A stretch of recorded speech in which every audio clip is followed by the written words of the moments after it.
Sí, es verdad. Consigna de la semana, último día de la semana. Demuestro mi amistad cuando incluyo a todos mis compañeros. Después de haber dado resolución a las preguntas del examen, vamos a comenzar a trabajar el segundo gobierno de Fernando Belaúnde.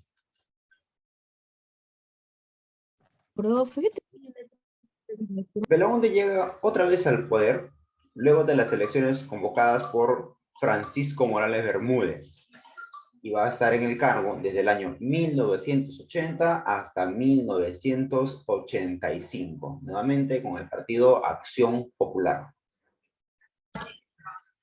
¿Cómo fue en el aspecto político este periodo de gobierno? Bueno,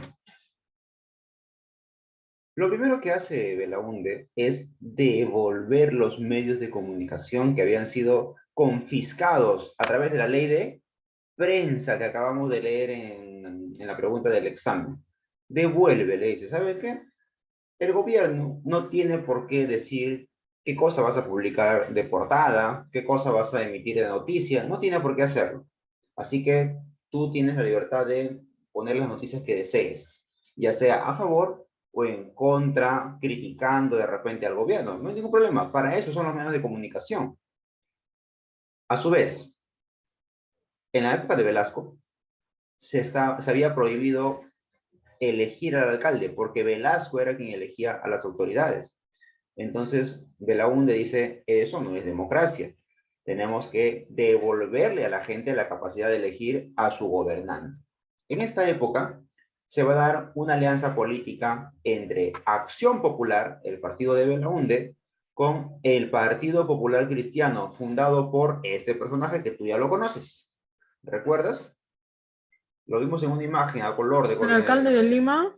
Luis Bedoya Reyes, excelente. Luis Bedoya Reyes. El gobierno de Belaúnde coincide con un gobierno municipal para la localidad de Lima de Alfonso Barrantes, un personaje bastante recordado por la población vulnerable, por la población de las barriadas que estaban formándose, por la población migrante de la zona andina, porque propuso y fomentó este programa de asistencia alimentaria que es el vaso de leche. Imagínate, con una pequeña cantidad de dinero tú podías abastecerte de desayuno. Lo que antes te hubiera costado de repente preparar el pan, algo para untar el pan, el desayuno, el gas o la leña, lo que tengas que comprar, el azúcar, la leche, la avena, todo lo que sea necesario, el programa de vaso de leche pudo reemplazarlo y llegar a las poblaciones más desfavorecidas, más pobres. Entonces fue un gran impulso que hasta el día de hoy, es importante y ha dado beneficio a las poblaciones que han tenido dificultades económicas. En el aspecto económico, ¿cómo estaba nuestra economía durante el gobierno de Belaúnde? Estamos ya sintiendo la crisis económica que había generado el gobierno de Velasco, Morales Bermúdez, toda la serie de subsidios. Te expliqué lo que era un subsidio cuando el Estado pagaba por los productos que nosotros consumimos. Esa crisis económica empieza a sentirse aquí.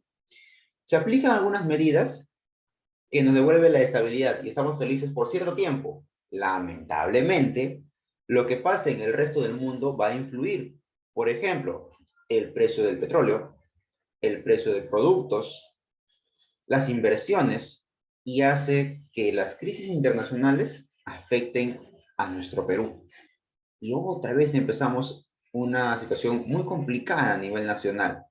Para colmo de males, en el año 1983, el Perú sufrió el azote del fenómeno del Niño, que como tú sabes, y bien te han enseñado en geografía, cada cierto tiempo ocurre un mega niño, un fenómeno del niño muy fuerte. Este año ocurrió eso, en 1983. Obviamente, si la economía está mal, la gente no va a vivir tranquila, la gente no va a estar feliz.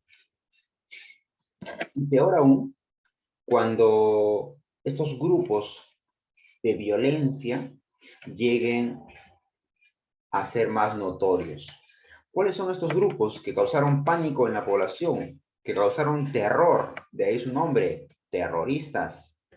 El primero de ellos, Sendero Luminoso.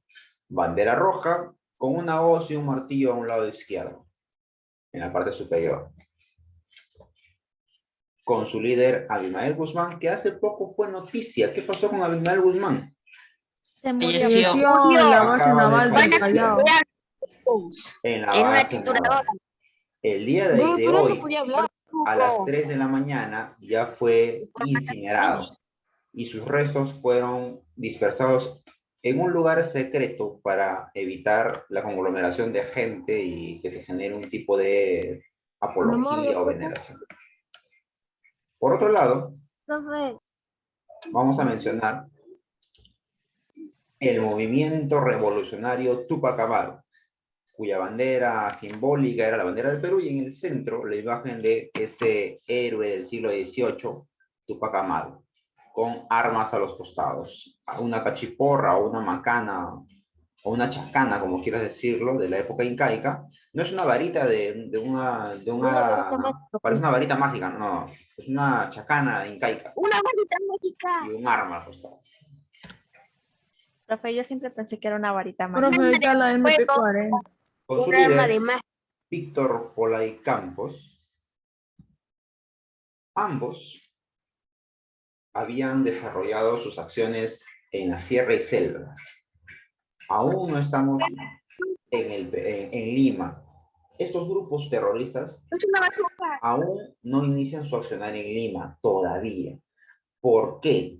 Porque hasta esta época los gobiernos que habían estado en el poder habían sido gobiernos fuertes, como Velasco y Morales Bermúdez. Entonces no se animaron a venir a Lima, estaban ampliando sus dominios en la sierra y en la selva. Pero cuando llega Belaúnde al poder, ya estos grupos son más notorios y poco a poco ingresan a la capital, poco a poco. Cuando llegue el gobierno de Alan García, ya esos grupos azotarán Lima.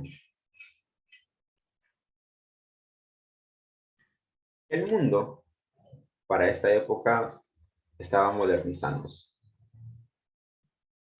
Las fronteras tenían que terminar de delimitarse.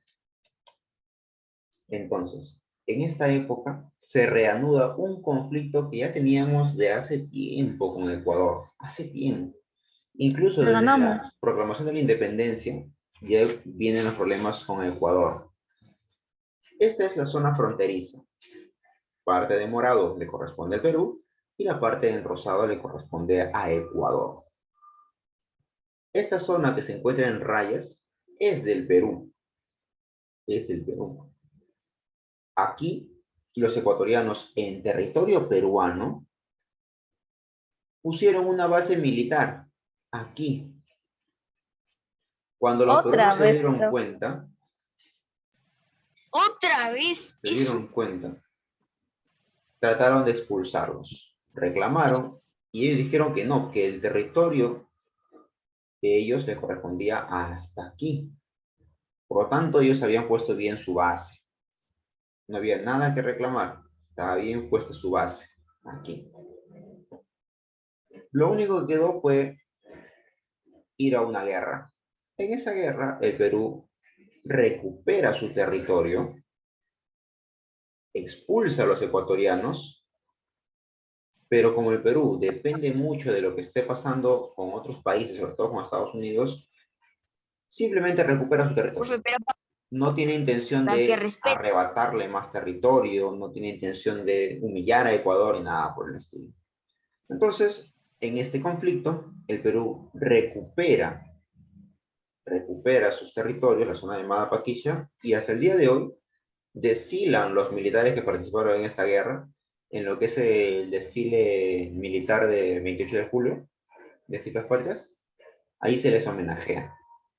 El Perú salió victorioso otra vez. Otro país